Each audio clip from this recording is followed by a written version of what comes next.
Hello and welcome back to this broadcast of our Super Tuesday election night coverage. Thank you for tuning in. I'm Ryan Henry, joined alongside Jorge Rivera. You're listening to WCU-FM South Orange, New Jersey. Now, we're going to discuss about Robert F. Kennedy Jr., son of Bobby Kennedy and nephew of John Kennedy, two famous, infamous American politicians of the 20th century. But before we do that, there is something I do want to mention. So, while the big attention right now is going on for these primaries and these caucuses is about the Republican candidate and who is going to represent the Republican Party in November, the Democratic candidates are still up in their own right. They still have to run, do the whole thing. Obviously, usually the incumbent wins, but not in this case. In American Samoa, a territory of the United States, Jason Palmer actually took home victory. Most infamously, a couple days ago, became the first candidate to release an AI-powered version of himself called Palmer AI. It's an interactive experience that transcends traditional campaign engagement. This is from PR Newswire. It's not uncharted territory, especially in American Samoa, because, as our lovely David Holtzman pointed out as well, Mike Bloomberg won American Samoa in 2020 when Trump was the incumbent. But what I like to say, Jorge, it's something you just keep in the memory bank. So I don't know if you have any thoughts. We can talk about Robert Kennedy, but I wanted to bring it up because it was something interesting to talk about. Also, Donald Trump has won the state of Minnesota as well. An AI-powered, I find that interesting. It's definitely something new age, not something we've seen yet. And I'm sure something we'll see in the years to come. Yeah, it definitely will be interesting. A little bit about Jason Palmer before we get in. Served in executive positions at Microsoft, the Bill Gates Foundation, New Market Ventures. So involved in the tech and entrepreneurial world.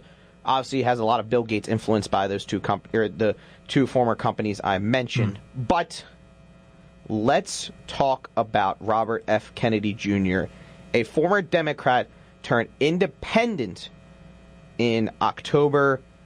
Although the reason why we decided to make an entire segment, because every year every election cycle there are third party candidates. You have Jill Stein, Gary Johnson. Usually they if they're lucky they'll get like a couple percentage of votes, but more often than not they're kind of laid aside. America has traditionally been a two-party system. You know, a third-party candidate really hasn't impacted the election cycle legitimately since Ross Perot in 1992, when George Bush Sr., the father, and Bill Clinton ran. He had 22. He had 22% of the votes. Recent polls are showing that there's a couple of different polls you're seeing. New York Times and Siena had a poll where he was up to 25% in some states. Quinnipiac poll had him at 22%. And NPR, PBS, Marist poll had him at around 16%. So he's polling at around 15 to 25%. It's not indicative of what happened in the election. That can change. But he's a big-time player, one, because of, obviously, his name and legacy being attached to former President John F. Kennedy, former Senator Bobby Kennedy, who was also probably going to be a president in his own right before he got assassinated. And he also has got, obviously has had a big traction as an independent. So the first thing I want to kick back to you. So we have, before we kind of break down him as Kennedy as a whole, is R.F. Kennedy Jr. a legitimate third-party candidate that could disrupt the election cycle? Well, it's a very good question, and before anything, I want to thank you. I'm very happy to be discussing RFK, because I find RFK Jr., son of RFK, he seems to be a very interesting individual because, of course, as you mentioned, there's many independent candidates who have, in their own right, made a splash in the political scene. But for the most part, it's been a two-party system. You have the Democrats and the Republicans. And so RFK Jr., what he's doing is sort of challenging the space in ways that many independents have tried to do in the past. And as in 1992, Ross Perot was doing when he lost to Bill Clinton. And so, A few other polls that I did want to mention. I see January 2024 was an Economist poll. He tied in lowest unfavorability, tying with Nikki Haley at 34%, and then a 45% very or somewhat favorable opinion voters are holding of RFK Jr. And then a Gallup favorability poll, RFK holding the highest favorability at 52%, Trump trailing behind at 42%, Biden at 41%, and Nikki Haley at 33%. So I think the numbers are definitely showing you something there, which is that he's tapping into a voter base that is interested, at least in the things he has to say. And I'm sure you've heard a lot of the buzzwords, I would call them, thrown around on media articles. You know, people have called him a conspiracy theorist, which is something to investigate on its own. And but just to say one thing that I do want to touch on, which is something that I find very interesting, is you might have noticed in the last 5 years, podcasting has become a very, very big deal.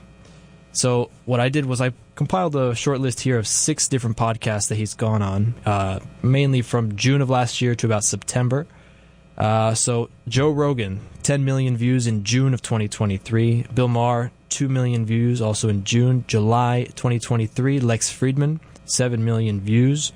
2 million views with Piers Morgan, 13 million views with Tucker Carlson, and 1 million views with Theo Von. And so I have not personally seen Joe Biden or Trump do the same amount of rounds as you've seen RFK Jr. doing. And I think what that's enabling is for him to tap into a younger voter base. It's the people who are on social media natively. It's people our age. And they're seeing a lot of what he has to say in longer form. So what you can't do in cable news is, sit down, you get interrupted by the commercials. But in a format like Joe Rogan, he got to sit down in a 3-hour format and sort of speak his mind. So I don't know if there's anything you want to touch on in terms of that and sort of what he's been able to achieve on the communication side of his campaign. Yeah, he definitely has been going unorthodox in his campaign stream. I think this is actually helping him out, like you said, because it helps out in a couple of ways. One, he's tapping into that market base, like you said. He's tapping into that younger market base. The people like, Joe Rogan, Theo Von. I bet you, if I asked my mom if she knew who Theo Von was, no offense to my lovely mother, Katie Henry, she probably does not know who Theo Von is. But I'm someone, I'm not someone who watches all of his podcasts and is a devout Theo Von fan, but I've seen a bunch of his clips on TikTok and Instagram. I know in January he was a part of the ESPN College Game Day preview show. That's how much of the pull he's getting even now in the mainstream media. And obviously Joe Rogan is kind of in his own stratosphere as a podcasting host. He's in the UFC sphere as well. So he's tapping into that market. But also something else he does. Not only is he attracting the younger viewers, but let's say he's tapping that viewer base, but he's also doing something very interesting. So if you're someone, you're going out to the vote in 2024, and you aren't the most educated or caught up individual, which I don't want to throw rough generalizations out there, but a lot of times that is what's happening. Maybe for the presidential election, you get more informed viewers, but there are a decent amount of viewers who maybe know a decent amount of voters who know surface level. You throw RFK Jr. on a Theo Von and Joe Rogan podcast, you're not getting maybe the full picture because obviously it's very sided towards himself. Of course. But you're getting a lot of what he is about. You're getting like details on his policies, some of his thoughts, maybe, talking about, you said he was the conspiracy theories that are coming out and his anti-vax stance. You're getting maybe a more detailed explanation, and you're not getting bogged down by 20 different articles on various political websites. You're consuming it in one space. You can listen to it kind of at your own pace. And so you're learning more about him and his policies, and you're like, oh, I saw him on Theo Von and Joe Rogan. Okay, I kind of understand what he's saying now. So it's kind of working twofold.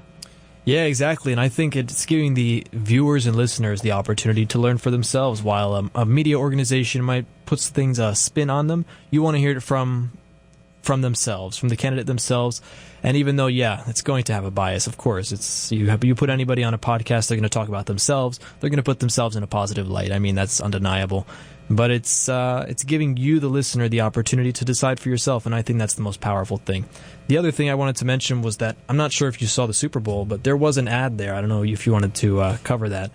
I'll just give you a few stats here. So it was $7 million to air. Kennedy had no involvement in the production of the ad, so there was a little bit of backlash. We could talk about that in a minute, but it did. It was shown in front of an estimated 100 million people, Americans who were tuning in for the Super Bowl. It was 30 seconds long, and then it was created by the Super PAC American Values 2024. So basically what his family was saying was that it was, without reason, sort of copying the ad style of his late uncle, John F. Kennedy. And it was interesting because, well, you look at it, and yeah, it's an exact representation of the old ad. If you were to actually Google it, it's frame by frame, almost identical, except with photos of him as opposed to his uncle. And so I wrote down a little blurb here, which is the response. He did respond to the backlash he was getting on Twitter or X. And here's the quote. It says, the ad was created and aired by the American Values Super PAC without any involvement or approval from my campaign, and FEC rules prohibit Super PACs from consulting with me or my staff. So is there anything else you wanted to add there? No, yeah. I will say, so I did, like many Americans, I did watch Super Bowl, and I saw that ad. I didn't originally pick up on it. Actually, it was my roommate who I think picked up on it and told me, because it looked very retro, but I was like, I didn't exactly know what the vibe was, and I remember he said that oh yeah, it's from John F. Kennedy's campaign. I'm like, okay, so it makes a lot more sense. But yeah, it's a good. Now, like you said, he had no direct involvement or say, right, or at least that we know of. We don't know behind closed doors what's going on, but he directly said he has no involvement. It's from the American Values Super PAC, and I want to talk about that because another thing that RFK Jr. has going for him that many independent candidates, well, really no independent candidate has had before him because of the rise of super PACs and, funding into presidential campaigns over the past, decade or so, is he has that major funding. He, like you said, American Values is the super PAC that's funding him. They announced last week that he's actually gathered enough signatures to qualify Kennedy for appearances on the November ballot in Arizona and Georgia. Although, I will say this, there has been some backlash, especially from the DNC, who are very much, fear. I don't know, fear. They're hostile towards the Kennedys. And there's another point I want to talk about after I talk about this. So they filed a complaint on Monday that American Values Committee failed to properly disclose $10 million in loans and $9.65 million in loan repayments to Gavin Day Becker in violation of federal law. Day Becker is a private security executive, and the loan funding may have led the public to believe the organization had more funding than it actually has. That's what the DNC is claiming. They also claimed alleged in February 9th that the Kennedy campaign was running an illegal ballot access scheme. So, I want to pose this question. Well, I want to talk this about you. Sure. The big thing that RFK has going for him that no other independent has ever had is this big-time funding. He's a Kennedy, so I assume he has money to his name, but also he has the backing of a legitimate super PAC, which no other third party has ever had. In terms of funding, I have really nothing else to add in particular, I'll just say. But I if you want to comment after, but what I'd say is it's an interesting position for him to be in, just because he is an independent. So you have enemies on both sides of the political aisle. You have a lot of enemies, in fact, more than either Trump or Biden, I would actually begin to think. And so I would like to see sort of how is the money being allocated. I would imagine, we saw $7 million to air a 30-second ad. Did it pay off? How many people who saw the ad are really convinced? I'm not sure how many minds were changed. And I'm not really sure who it was targeted towards, because, of course, it could be targeted to people who are registered as a Democrat, Independent, or Republican. So I suppose in terms of funding, if there's anything else you'd like to add, but I also, after you've commented, would like to talk about Secret Service. That's a big topic, Secret Service and the lack thereof. Yes, I did, because that was also that. And you mentioned that RFK has staunch opposition from either side. It's very funny because Donald Trump says that Kennedy is a closeted liberal, and Joe Biden says he's a closeted conservative, which is like, they're basically just saying the same thing. But I do think it's interesting because the polls are showing that he's pulling more voters away from Trump, but it seems like the Democratic Party is the one who fears him more. I mean, obviously he was registered as a Democrat.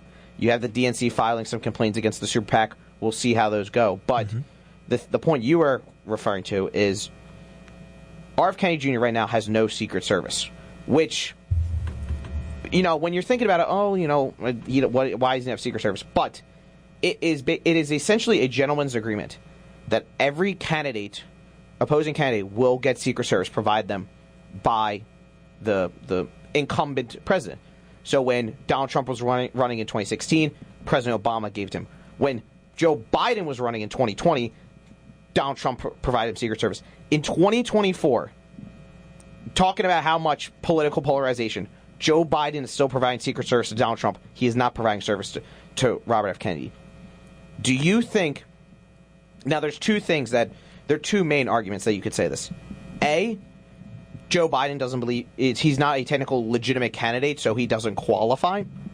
Or does he fear RFK Jr. so much as a political opponent, and he thinks he'll take so much away from his own, voters, that he's trying to drain him of as many funds as possible so he doesn't make it to November, or he makes it to November limping, essentially? I could definitely see those concerns. I mean, if you think about the cost to have private security detail with you at all times, events, even if you're just home, I think having that maintenance cost for his campaign must be a tremendous baggage. And I think it could be strategic, but it could also just be a mere coincidence. And maybe there are no coincidences, but I just want to touch upon some details first regarding the whole Secret Service aspect here. So the Department of Homeland Security works together with the Congressional Advisory Committee to determine whether or not they're eligible.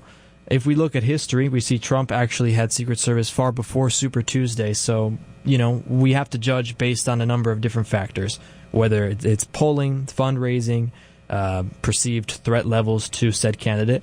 And I mean, it's a Kennedy. I think there's no other name in politics other than a Kennedy that you could really think of having the highest amount of, he even says it himself. Yeah, exactly. Every podcast he goes on, he says, I understand the risk, and it's something that he's worth fighting. He says is worth fighting for. And so, Associated Press was writing that quote, a vast majority of primary candidates do not receive protection. There are exceptions, like I just mentioned, Donald Trump, but there are security concerns. In the past, September of 2023 last year, an armed man entered a campaign event of his, and then later, a month later, twice in one day, a man who was also armed entered his LA residence. Again, it's shocking that it's twice in one day. I couldn't even imagine.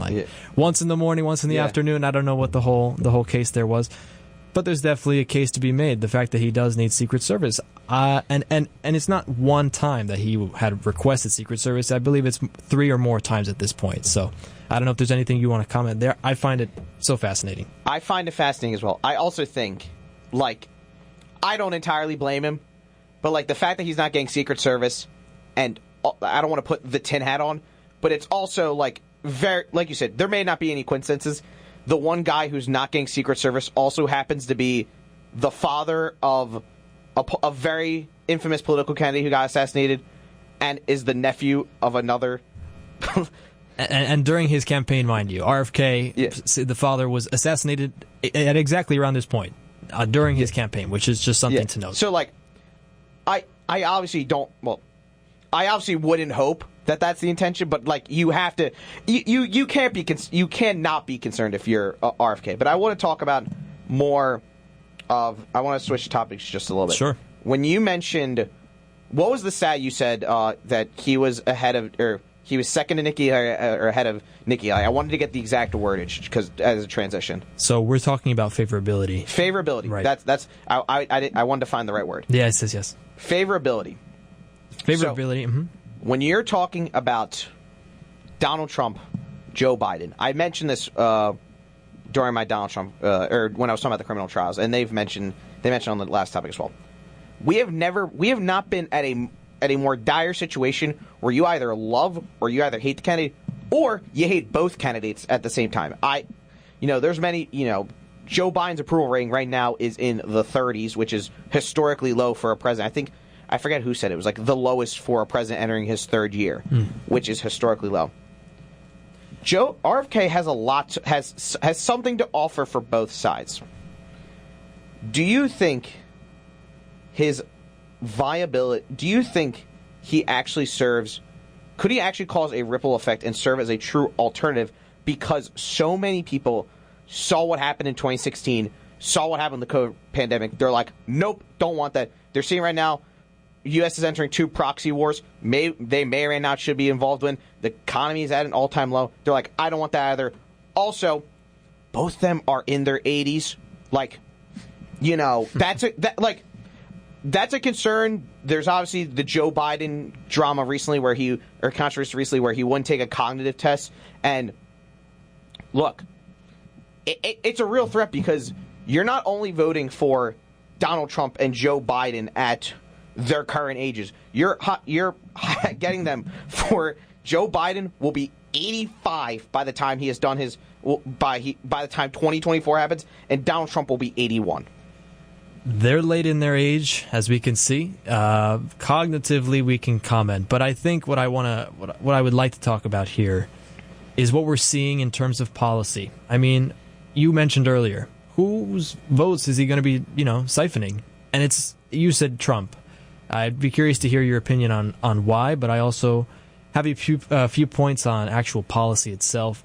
He aligns more with Trump on immigration, on the Ukraine war. A lot of his rhetoric is anti-establishment. We see in the medical side of things as well, but also the 3-letter agencies. He's name-dropped the CIA as one example.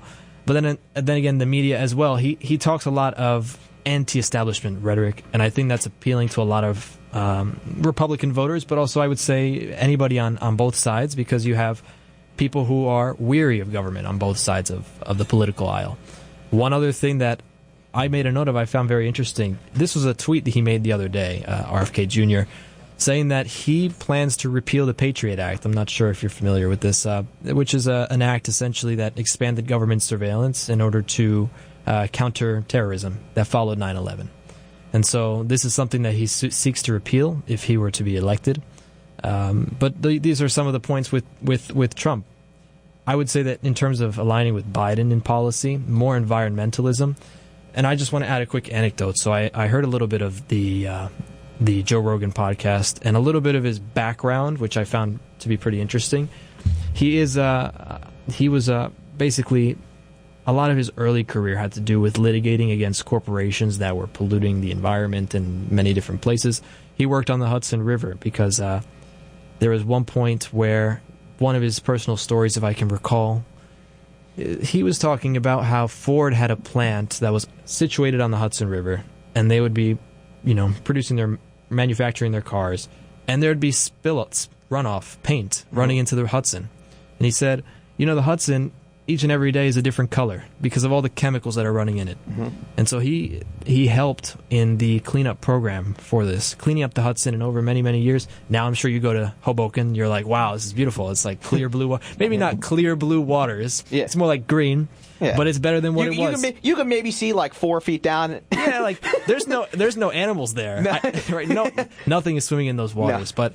But that's like the background of his environmentalism, and he does have those climate change concerns, aligns with Biden on abortion, access to affordable health care, and aid for Israel as well. So, I don't know. I think I'd like to hear, why do you think RFK Jr. would siphon more votes from Trump compared to Biden? Well, I was saying because of what he's polling. He's taking a bit more away from Donald Trump than he is Joe Biden. It's interesting because obviously we're talking about a lot of his policies, and we can get a little bit more deeper into that. We're talking about favorability and being an alternative. We don't want to go in personal beliefs or whatnot. How often do you find a person that, excluding politics, is left leaning on everything, or right leaning on everything? They kind of feel like they're in the middle for the most part. But I agree with you. I think a lot of why he takes away voters from Trump is because of some of his other policies. Like you said, he's trying to be less establishment, to kind of de-establish. He's against the establishment. He wants those smaller businesses, but he's made favor small businesses, anti-monopoly. Also, he is pro-union, which is it's very interesting that he kind of has the Republican side of not letting the government really control the businesses, but he wants smaller businesses to thrive, and he's against these big monopolies.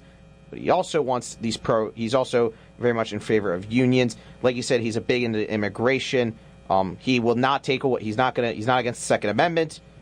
But there's some other there's one policy I want to talk about in particular, because it's something, and he even said this himself, and it's something that we're developing. One of the things that RFK Jr. is into that not a lot of presidents or really politicians have been advocating or promoting for. He even went to a conference in Denver, I think, a little over a week ago, I want to say. It's talking about cryptocurrency.